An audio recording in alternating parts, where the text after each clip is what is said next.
আমাদের প্রচারণা শেষ হবে 10 তারিখ এবং 11 তারিখ। আপনারা ভোট কেন্দ্র পাহারা দিবেন। আমি একটা কথা বলতে চাই, দিরাইতে আছে 74টা সেন্টার। এই 74টা সেন্টারের মধ্যে ইতোমধ্যে 51টা সেন্টারে সিসিটিভি ক্যামেরা লাগানো হয়েছে। সাল্লায় আছে 37টা সেন্টার।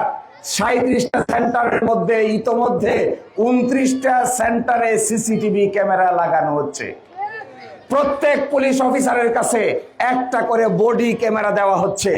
কে কি বলছি, কে কি করছি, প্রত্যেক পুলিশ অফিসারের ক্যামেরাতে তা রেকর্ড হবে। এই জন্য এইবারকার নির্বাচন নিয়ে আর তাল বাহানা করার সুযোগ কারো থাকবে না। এইবারকার নির্বাচন করে হুমকি ধমকি দিয়ে মানুষকে তার অধিকার থেকে বিরত রাখার ক্ষমতা এই জগতে কোনো মানুষের আর নাই।